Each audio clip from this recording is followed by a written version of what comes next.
When millions of men marched off to the trenches of World War I, society faced a sudden crisis. Who was going to keep civilization running? The answer was women. They left their homes to manufacture artillery, drive buses, and run daily commerce. Fast forward to just a few years, the roaring 20s, and we see women cutting their hair into bobs, going to college, and voting. But did the chaos of total war permanently liberate women, or did society try to push them right back into a box the moment peace was signed? Today, we're looking at how much World War I actually changed the lives of women in the 1920s. To understand this shift, we have to look at the concept of total war. This means all hands on deck, regardless of gender, and jobs that women were previously barred from due to gender were suddenly welcomed in.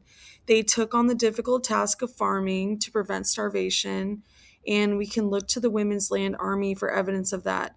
These were women who were colloquially called farmagettes, as a play on words meaning farming and suffragette. An image here on the left is of Alice, a woman who served in the Women's Land Army during World War I in the US. We can also look at the hard job of ammunitions manufacturing, where there were a lot of prejudice and exploitation. The owners of these factories remarked that they were glad women didn't know about unions, and so they were often overworked, 15-hour days without overtime pay. So we have a couple different things happening when the 19th Amendment is passed and men return home. We have, in some respects, this huge revolutionary moment where we get the right to vote, and we seem like the woman is liberated now.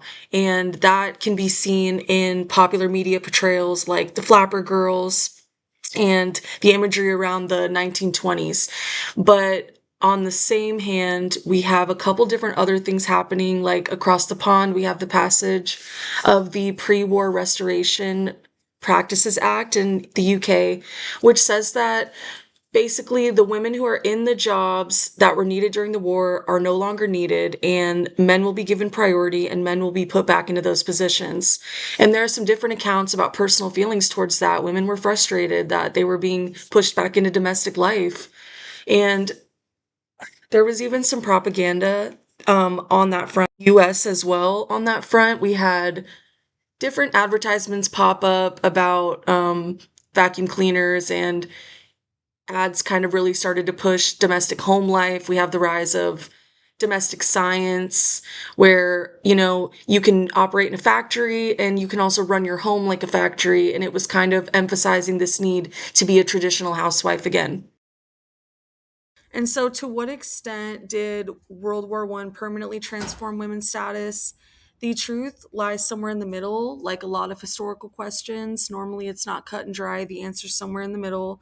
It did not secure a permanent economic paradise in the workforce, but the war did shatter the illusion of what women could do, and it established structural voting rights and sparked a cultural shift that could not be undone.